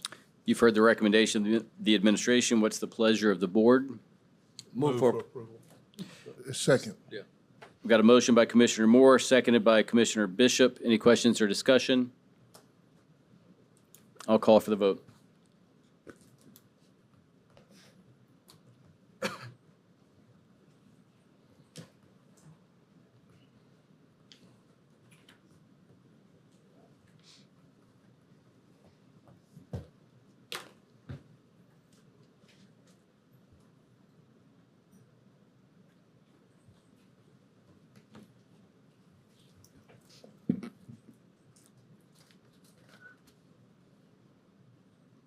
That motion passes unanimously. We will now move to 12.03, hiring of personnel presented by Dr. Kumis.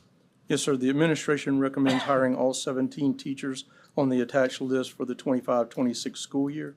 The administration so recommends. You've heard the recommendation of the administration. What's the pleasure of the board? Move for approval, Mr. Chairman. Second. Got a motion by Commissioner Devine, seconded by Commissioner Bishop. Any questions or discussion? All right, I'll call for the vote.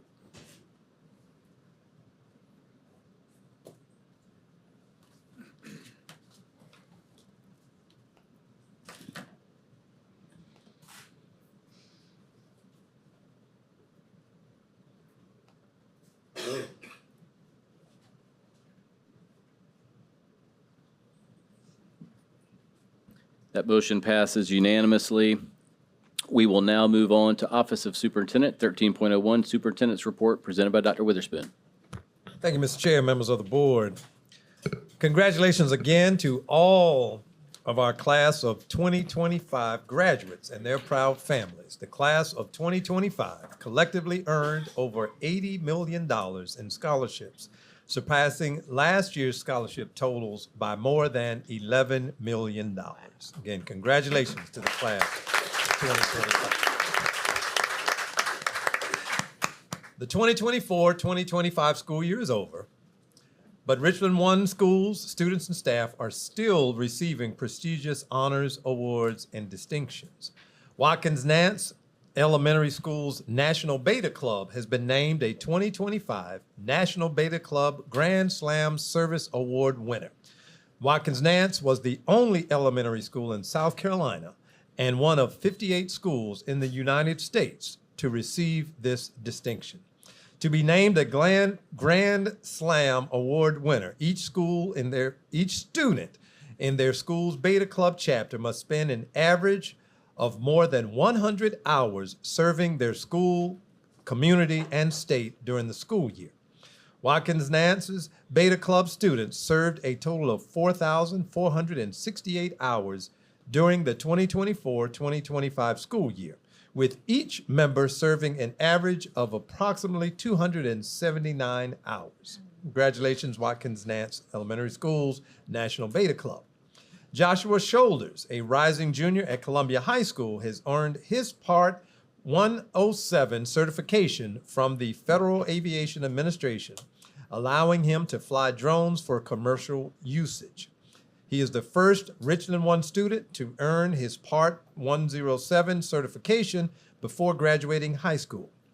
As an aspiring pilot, Joshua, one of 16 students in Richland One's high school BLAST, the Building Lasting Aerospace and STEM Trajectories National Defense Magnet Program, to earn their FAA certification in recreational drone usage in October of 2024. Shamari Jenkins, a rising 7th grade student at W.A. Perry Middle School, who has been named the 2024-2025 National Aerospace Connections in Education, or ACE, Student of the Year Award by the Civil Air Patrol. Shamani, a student in Richland One's middle school BLAST magnet program at W.A. Perry, was one of 4 students in the United States to be named an ACE Student of the Year.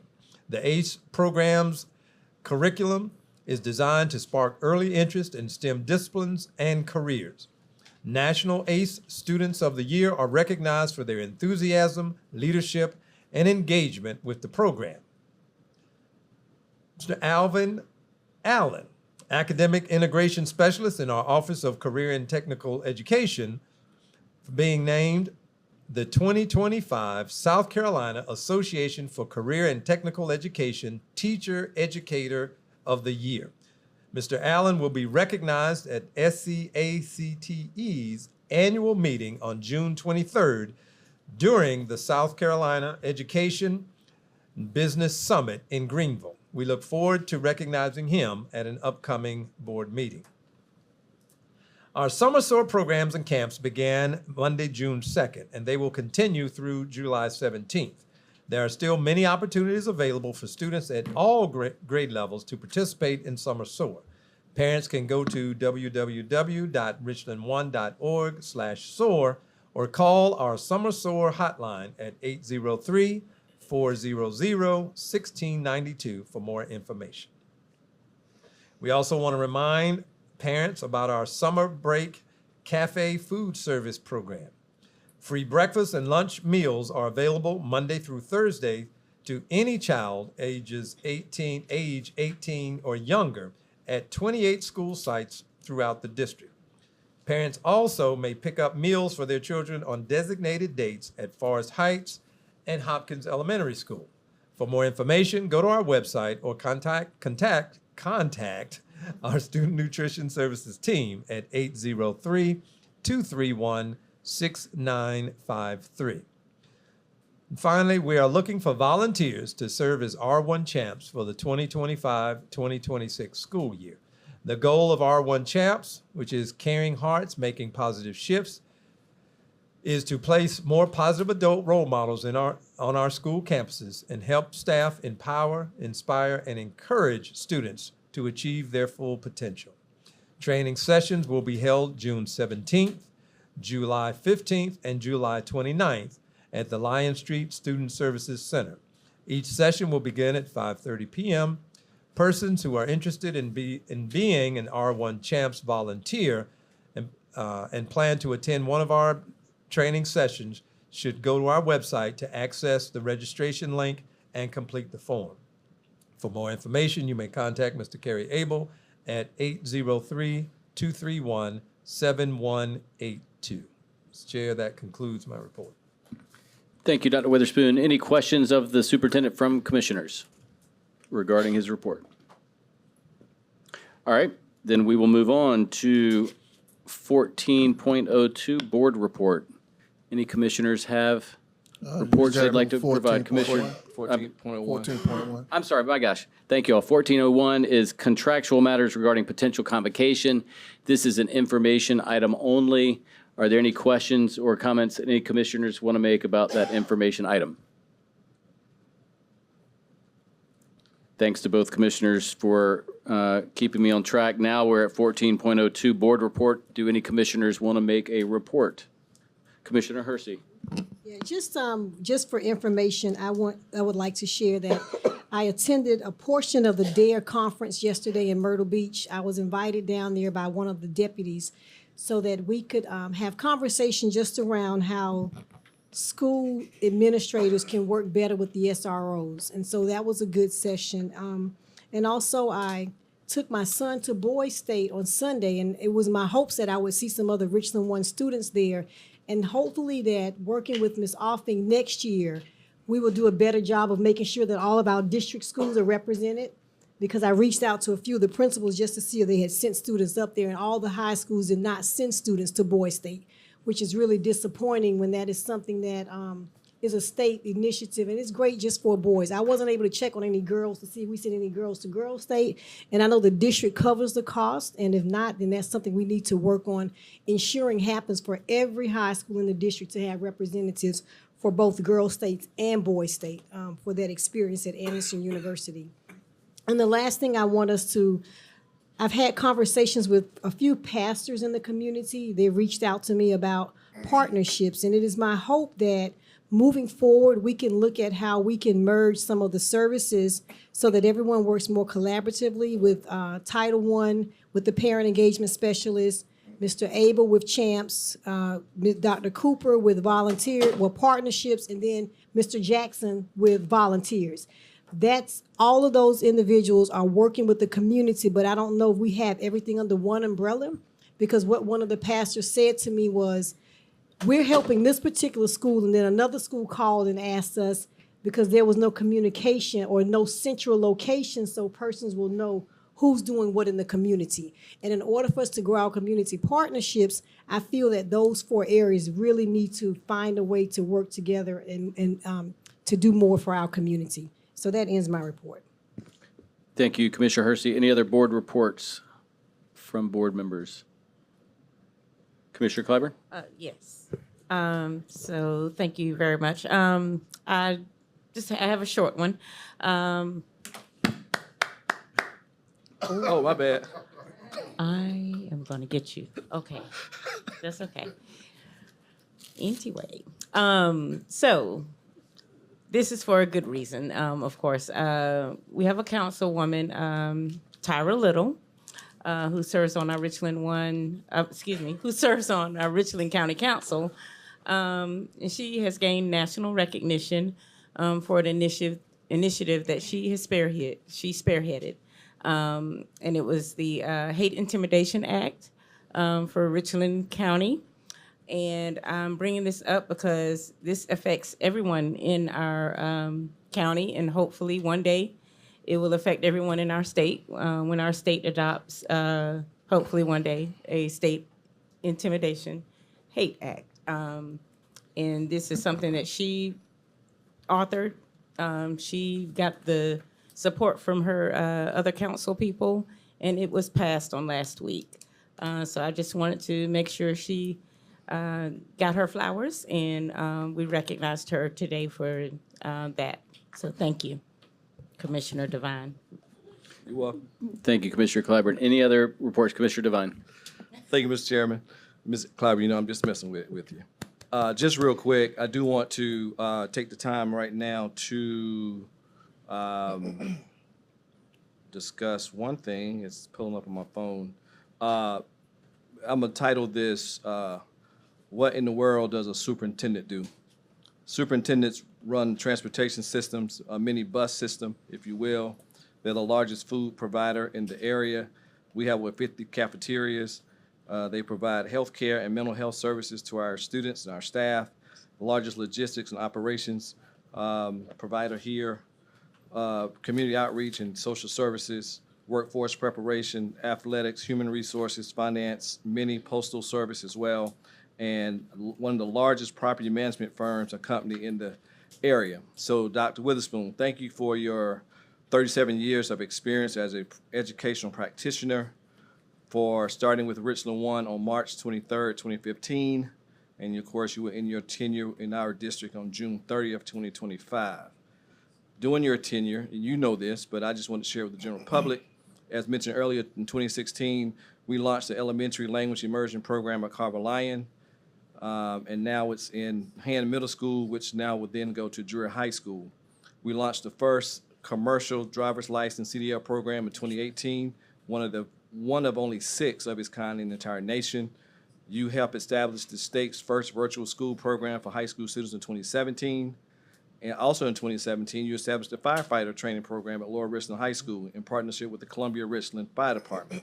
You also led the district through COVID-19 pandemic and the unprecedented closure of schools in 2020, and helped implement a comprehensive multi-plan for Richland 1 students to return to school safely in person for instruction.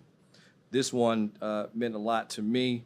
In 2022, you helped us earn system accreditation for another 5 years from Cognia Global Accreditation Commission. The district scored in the top tier of all institutions evaluated. District 1 has also intensified its focus on early childhood education, early childhood learning, to including Thrive Richland, Birth to 5. You also helped implement a nationally recognized and award-winning parent and family engagement program with parent engagement specialists who work with school staff to build stronger communication with our students and our families. Also under your watch, we've had the highest graduation rate, all-time high records, and surpassed the state average. Each summer, you help put together summer SOAR camps, programs and academic sessions at elementary, middle, and high school locations throughout the district.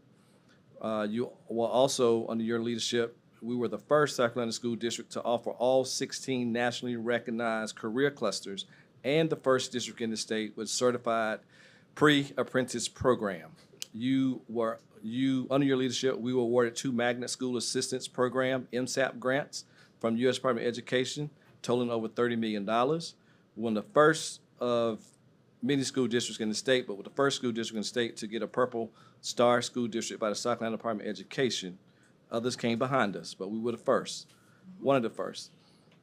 You did some major facility construction and renovations, including 2 stadiums. I'm sorry, not 2 new stadiums, 2 renovated stadiums, and upgrades to high school athletic fields, a culinary arts wing, a new victory wing at Hayward Career Center and Technology Center, a new media center at Roseville Elementary, a new Montessori wing at Kaufman Road Elementary, and a new language immersion wing at Carver Lyon Elementary. So those are just a few. I'll save the rest for another board meeting. You know, we can go on and on. I do want to say this. You were the 2024 SCAPSI Superintendent of the Year. And in 2018, you were the Administrator of the Year for the South Carolina Association of Education Office Professionals, SCAEOP, and the Richland County Association of Educational Office Professionals, RCAEOP. So I just want to tell you, thank you for your tenure, your time here in Richland School District 1. That's just a brief synopsis of what you've done in 10 years. I look forward to reading this, continuing to read this at our next board meeting going forward. So thank you for your time and your talents and your treasures for Richland School District 1.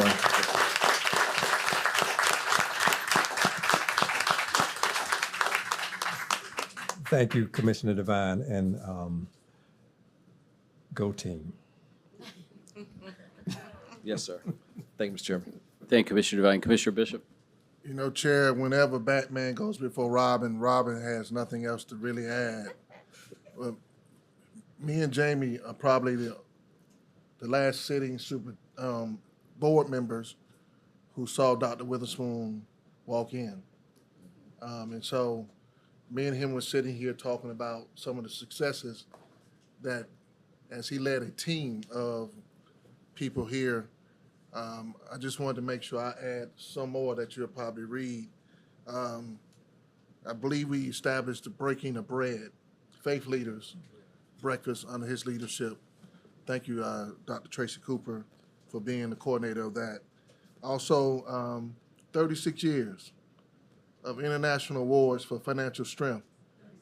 Excuse me, 37, let the record show. All right. Dr. Witherspoon, thank you. Sherry Matthew Hazel. And then this may not be something that is totally connected to his leadership, but it happened with our students. If you do a aggregate or a compiling of numbers, under his leadership, about $700 million in scholarships, $750 million in scholarships have come to students here at Richland 1 because of your leadership and the team that you led, Dr. Witherspoon. And I think that is something that should not go unnoticed. So when we talk about opportunity gaps and building bridges over troubled waters, you and the rest of your team were bridge builders. And so as one of the guys who saw you come in, I wanted to take a moment to add to what Jamie highlighted and tell you thank you. One of the guys who's not with us taught us a valuable lesson. His name is not Doctor.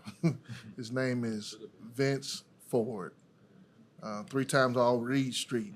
He said 2 of the most important words ever put together in the English language is thank and you. And so, Dr. Witherspoon, I put those words together tonight to tell you thank you.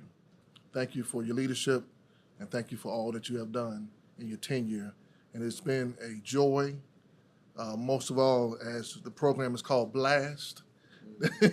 It's been a blast to work with you as the superintendent of Richland School District 1. Thank you.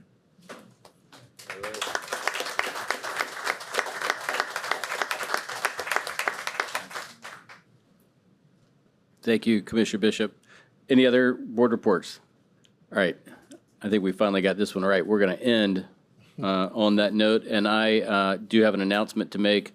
The next regular board meeting of the Richland 1 School Board of Commissioners will be held on June 24th, 2025 at 6 p.m. at Stevenson Administration Building, 1616 Richland Street, Columbia, South Carolina. And with that being said, and without objection, we stand adjourned. Thank you.